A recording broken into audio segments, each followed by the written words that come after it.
Tahukah sampean, karena ini awal maulud, saya akan bacakan satu saja akhlak dari kanjeng Nabi Muhammad sallallahu alaihi wasallam. Tahukah sampean, di awal maulid ini apa yang harus kita lakukan? Setelah kita sadar kanjeng Nabi ternyata bukan hanya untuk disolawati saja, tapi untuk ditiru. Karena kalau tidak niru kanjeng Nabi, terjadi kerusakan ini semua gara-gara tidak melok kanjeng Nabi Muhammad sallallahu alaihi wasallam.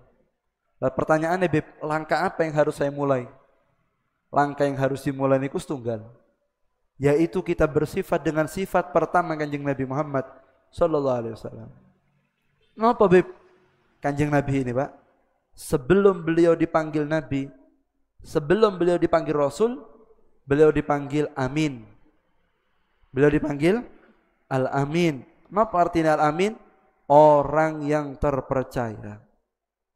Artinya kalau sampai memulai langkah dari sini. Karena kanjeng Nabi sebelum viral Rasul, kanjeng Nabi niku sudah diberikan gelar oleh orang-orang pada zaman itu Al-Amin, orang yang terpercaya. Kanjeng Nabi ku gak tuman goro. Seumur hidup Nabi Muhammad tidak pernah bohong. Goro itu gak pernah. Memang bohong itu kan ada yang diperbolehkan, Beb. Enggak. Satu, ketika perang. Kedua, ketika kita mengancam jiwa seseorang, boleh bohong.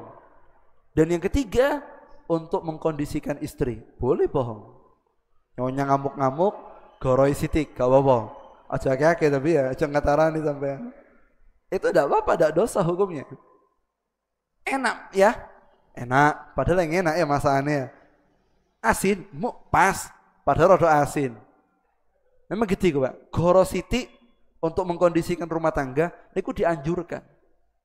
Tapi selain dari itu jangan dilakukan. Istri sampean tuku kelambi anyar, wis tuwek iki bojone, gak enom. Wis 40 mendhuwur, wis lemu, tuku kelambi anyar, muter-muter ning ngarepe sampean. Ya apa ya ayu aku ya, wis kayak arek SMA kok, Mak, padahal gembrot ya. Kaya arek SMA jare. Muter-muter nyonya gitu-gitu ambil rambutnya kiwir-kiwir. Jarine sing lanang, "Mbak, ayo, Pak." Itu, Beb, kan tidak mengatakan yang sebenarnya, Beb. Enggak apa-apa. Untuk mengkondisikan nyonya supaya mesem itu dianjurkan ya, dianjurkan. Jujur-jujuran, Pak, prei, Pak ya. Harus dikondisikan. Tapi selebih dari itu enggak boleh kita bohong. Apa mana urusan megawe, kulaane 5.000, engko ketika wong dijual 7.000, ditawar, "Pak, 6.000, Mbak gak nutut kulaane, padahal 5.000 kulaane." Goro iki, gak barokah. Kanjeng Nabi itu seumur hidup tidak pernah bohong. Bohong itu tidak pernah kanjeng Nabi. Belum ini belum jadi Nabi, belum jadi Rasul. Sudah terpercaya kanjeng Nabi Muhammad SAW. Sampai orang-orang Arab itu, Bu, walaupun benci ambil kanjeng Nabi, tapi lek titip barang ambil kanjeng Nabi Muhammad SAW. Titip barang ning kanjeng Nabi. Padahal benci sama kanjeng Nabi. Kenapa, Beb, kok titip barang sama kanjeng Nabi padahal benci sama kanjeng Nabi? Jawabannya, karena orang Arab ketika itu di Mekah tahu tidak ada orang yang lebih amanat satu Mekah melebihi Muhammad sallallahu alaihi wasallam. Walaupun musuh tidak akan khianat, apalagi sama kawan. Ambil musuh nih tidak mungkin khianat, apalagi sama temannya sendiri. Suful akhlak. Bahkan kanjeng Nabi Muhammad SAW niku ketika beliau akan pindah dari Mekah menuju ke Madinah, hijrah dari Mekah ke Madinah, kanjeng Nabi Muhammad SAW, beliau terlihat wajahnya muram, sedih. Maka ditanya oleh Sayyidina Abu Bakar Siddiq radhiyallahu anhu, "Ya Rasulullah, kenapa panjenengan kok ketokane sedih? Apa yang panjenengan beratkan?" Kata Rasulullah, "Firakul ahibba." Saya akan pisah dengan para pecinta saya, kekasih saya, itu sesek di dada. Saya meninggalkan Mekah. Di sini saya pernah hidup sama ibu saya. Saya akan pindah dari Mekah. Mekah ini kota yang berkesan. Saya lahir di sini, besar di sini. Terus banyak pengikut-pengikut yang berat sama saya. Ninggalkan tanah kelahiran itu berat, tidak gampang. Tapi ada lagi yang kedua yang saya beratkan. Apa? Ini titipannya orang-orang yang ada di saya. Ini masih di saya. Kalau saya pindah, siapa yang mau menggantikan? Yang mau mengirim barang ini ke tempat yang lain siapa? Akhirnya Kanjeng Nabi manggil Sayyidina Ali karramallahu wajha. Tidak diizinkan hijrah dengan Kanjeng Nabi, bahkan disuruh tidur di tempat kasurnya Kanjeng Nabi. Sayyidina Ali tertunda berangkatnya menuju ke Madinah. Kenapa? Karena beliau diperintah Kanjeng Nabi balekno barang-barang yang titipannya orang-orang itu di Kanjeng Nabi, disuruh kembalikan besok. Kanjeng Nabi malamnya berangkat ke Madinah. Bayangkan Pak, jadi orang itu titip barang sama Kanjeng Nabi, orang yang titip mau mateni Kanjeng Nabi. Tapi dalam kondisi itu Kanjeng Nabi tidak khianat, masih kepikiran kalau saya hijrah gimana barangnya. Nemu sampean manusia seperti ini? Tak ada. Nemu sampean manusia seperti ini? Sulit. Tidak ada yang seperti Kanjeng Nabi Muhammad SAW. Amanat begitu luar biasa. Tidak pernah khianat Nabi Muhammad SAW. Sampai dikatakan bahwa termasuk bentuk amanat daripada Nabi Muhammad SAW adalah beliau Nabi Muhammad SAW tidak pernah berdagang dengan keadaan curang. Kanjeng Nabi kula cocolan, kulaan kain itu ngomong, saya kulanya sekian, saya jual sekian. Kalau ada orang yang beli, ngomong sama Kanjeng Nabi, ya Rasulullah, Muhammad saya beli itu barangnya. Itu Kanjeng Nabi ngomong, ojo Pak, barang ini kurang bagus, yang ini saja. Ini harganya sekian, yang ini sekian. Ampen ambil wes, saya kasih, mau dikasih berapa terserah. Itu jualannya Kanjeng Nabi Muhammad SAW. Tidak pernah nipu. Dan kebiasaan Kanjeng Nabi Muhammad SAW, beliau itu setiap habis sholat subuh di Madinah, keliling, ada di pasar. Beliau memberikan pelajaran kepada umat, jangan sampai menipu. Sehingga kebiasaan Kanjeng Nabi Muhammad SAW, itu kelambinya dipengkis. Kalau sudah ada orang jualan kurma, jualan gandum, itu tangannya beliau dimasukkan di sana.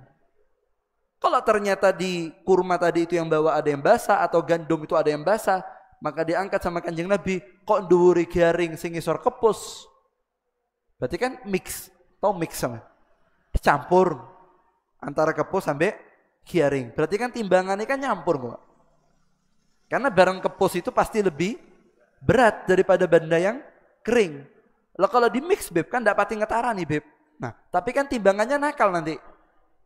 Kanjeng Nabi ketika masuk ngelihat kok kondisinya tidak baik, Kanjeng Nabi mengatakan man ghassa falaysa minna. Orang yang berani menipu yang dia tidak amanat, laisa minna, bukan kelompok saya kata Nabi Muhammad sallallahu alaihi wasallam. Maka itu hadirin jamaah pengajian rahimakumullah. Nggih, kehidupan ini harus dengan kejujuran. Karena itu akhlak daripada Nabi kita Muhammad sallallahu alaihi wasallam, semoga punya akhlak yang mulia ini semua, okay? Maka itu kejujuran ini penting. Bahkan dikatakan dalam suatu riwayat, orang yang dia itu jujur, dia itu amanat, amanat dengan pekerjaannya, amanat dengan kehidupannya, maka akan diberikan keberkahan oleh Allah Subhanahu wa taala. Tapi kadung hing amanat, Bu. Dititipi uang ndak amanat. Dia dikasih pekerjaan tidak amanat. Dia dikasih amanat tidak amanat. Maka orang yang seperti ini tidak ada keberkahannya. Kenapa? Karena dia tidak bisa menjalankan apa yang diinginkan oleh Nabi kita Muhammad sallallahu alaihi wasallam. Begitu paling selamat oleh Allah taala, okay? Tapi orang-orang yang amanat seperti ini, dia akan dapat keberkahan. Walaupun yang didapat itu sedikit, tapi akan dapat keberkahan daripada Allah Subhanahu wa taala. Barokahnya kita mau syukur dengan pemberian yang diberikan oleh Allah, dan kita tetap konsisten dengan amanat, tidak curang ketika mendapatkan amanat daripada Allah Subhanahu wa taala. Kullukum ra'in wa kullukum mas'ulun an kulli ra'iyatih. Setiap kalian itu adalah pemimpin, dan setiap pemimpin harus tanggung jawab dengan yang dipimpin. Hati-hati sing amanat. Anak kita itu amanat, badan kita amanat, hidup kita ini amanat.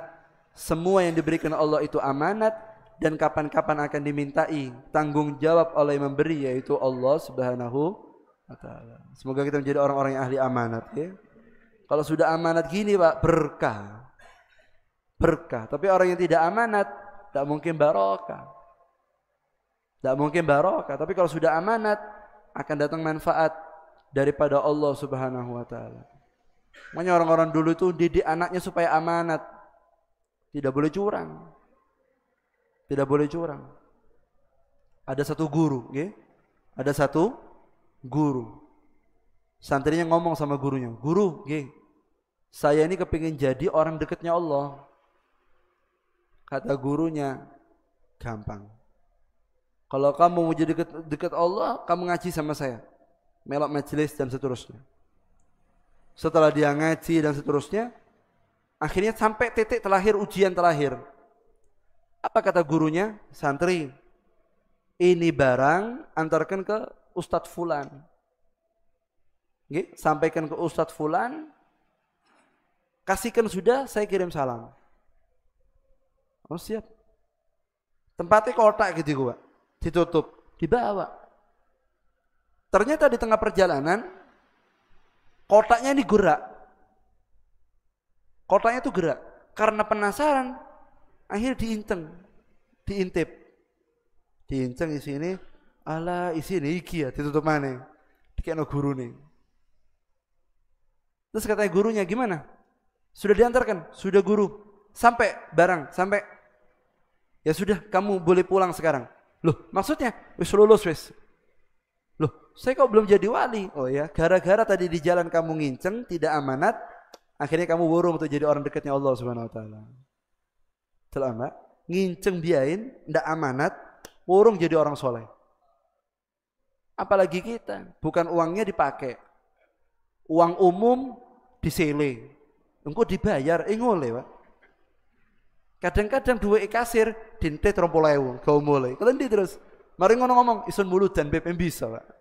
Langkah pertama itu adalah amanat. Nanti akan diberikan keberkahan oleh Allah Subhanahu. Dan sampean kalau cari orang yang dekat, yang begini, yang amanat-amanat, akan diberikan keselamatan oleh Allah Subhanahu wa taala. Diceritakan satu orang soleh, bernama Imam Ibrahim bin Adham. Ini wali min awliya illahi ta'ala, walinya Allah ta'ala. Itu diceritakan beliau ini, Ibrahim bin Adham. Beliau itu diceritakan adalah orang yang mustajibud da'wat. Kalau beliau berdoa pasti qabul. Kalau beliau berdoa pasti qabul, tidak pernah ditolak doanya. Akhirnya satu saat Ibrahim bin Adham ini menuju ke Palestina. Di tengah jalan Al-Imam Ibrahim bin Adham niki tuku kurma sak kresek.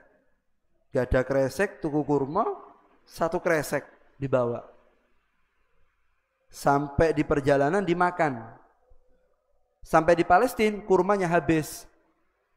Nyampe di Palestina sholat, ibadah di Masjidil Aqsa, ngaji wiridan, malam tidur, mimpi. Apa Beb mimpinya Beb? Beliau mendengarkan ada 2 sosok malaikat yang ngomong-omongan. Malaikat pertama ngomong sama malaikat yang kedua, "Kamu tahu itu yang di masjid sing kesirep siapa?" "Tidak tahu." "Itu Ibrahim bin Adham. Itu wali, doanya mustajab. Doanya tidak pernah ditolak sama Allah Subhanahu wa taala." Memang enak Pak, orang ini kalau sudah mustajab doanya, tidak perlu dawa-dawa. Karena orang soleh itu bukan tulisan atau bukan ucap atau bukan pidato, tapi orang soleh itu lesan. Orang itu kalau amanat, melok Kanjeng Nabi amanat, sama Allah akan dikasih mustajibud da'wat. Omongannya itu gobul, tulisannya gobul. Karena asir fil kalam, wasir fil yad. Sirnya itu di mulut dan sirnya itu di tangan. Kalau orang yang tidak amanat, yang tidak mustajibud da'wat, dungo dawa-dawa ya gak tembus. Tulisannya api ya percuma gak tembus. Tapi orang dulu walaupun tulisannya biasa, ngomongnya sederhana, tembus. Ya ini sirfil lisan, bukan isi pidatonya, mulutnya yang menyampaikan berbeda.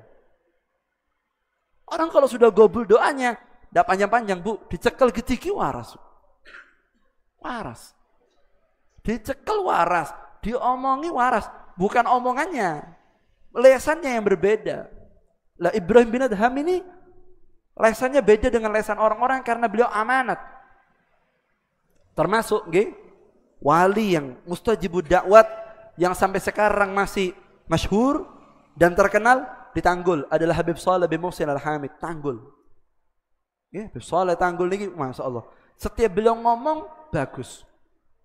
Satu saat Habib dimintai surat. Tulisannya elek. Tapi orang yang baca suratnya Habib ini, orang yang disurati Habib, Bib iku elek, Bib kandanono nasihatono. Dikei surat sama Habib. Waktu dibaca nangis-nangis tobat.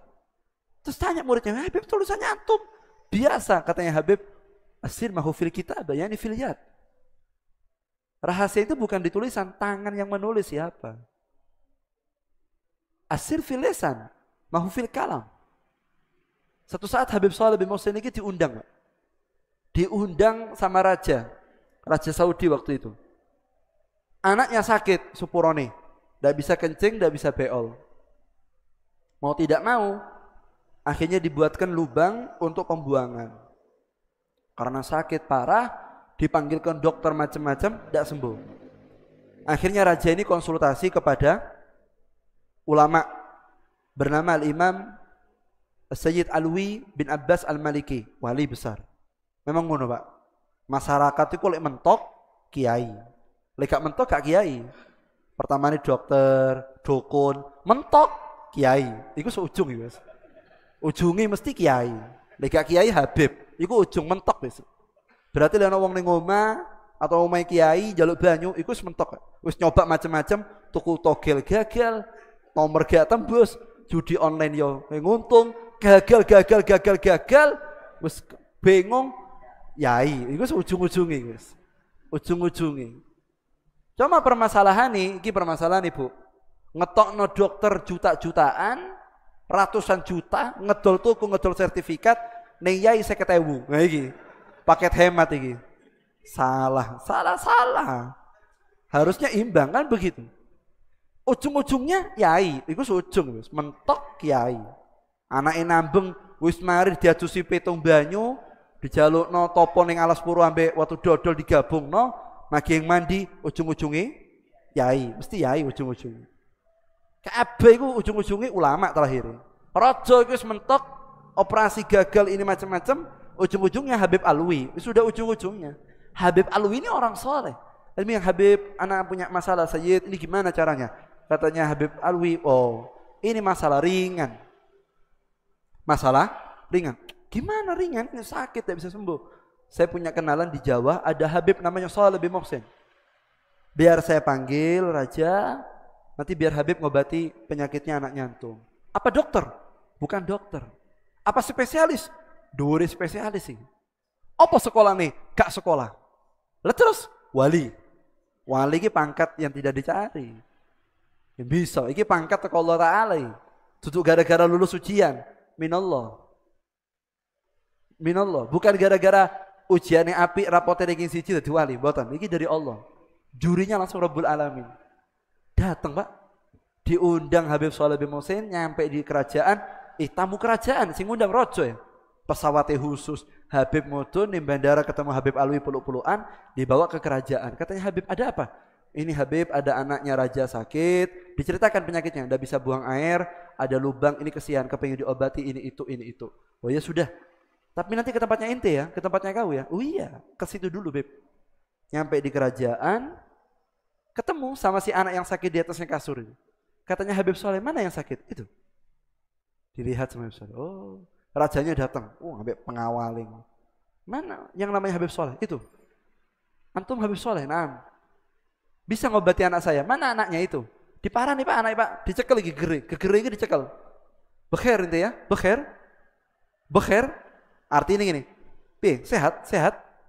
Arek sing digepuk-gepuk mau mantuk-mantuk. Mari ngono, ringkes, ayo mulai. Kata rajanya, loh belum diobati Beb. Kok sudah mau pulang?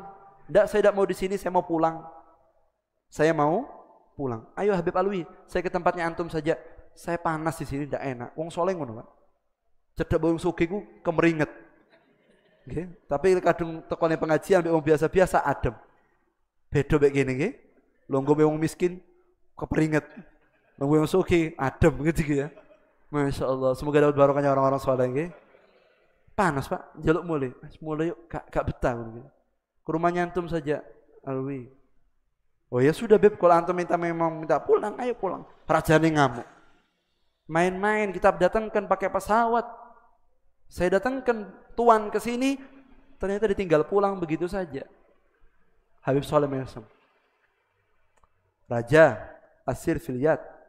Rahasia itu di tangan. Bukan digunting, jarum-jarum itu iki lho tangane beda. Mari ngene Pak, anak jerit. dari kamar tuh jerit. Ayai, teko. Lah pondok, ada apa nak? Ya waras ya, hilang bolongan nih, iso ngadek aku. Tekan Habib Soleh, Bib waras. Wis tak kandhani kok, ya apa sih? Amanat iki penting. Asir filiat ya nih, cekel ngene waras. Wah anak saya tidak bisa berdiri, Bib, alhamdulillah sembuh. Sembuh dikei duit, Pak, sak peti. Nah, iki pinter. Memang ngono. Dokter piro di total ambek yai kudu lebih larang kan gitu. Dikei sak peti, Pak, Habib Soleh. Karena wali orang soleh didelok duit, saya tidak mau uangnya antum. Kata Habib Alwi, ambil Habib, keluarganya antum ada, antum tidak mau, tapi keluarga mau. Ambil kayak no dulur-dulur nih ngomah. Kasih keluarga yang di Hadramut. Ya wis, diambil sama Habib, bukan untuk Habib, tapi untuk keluarganya.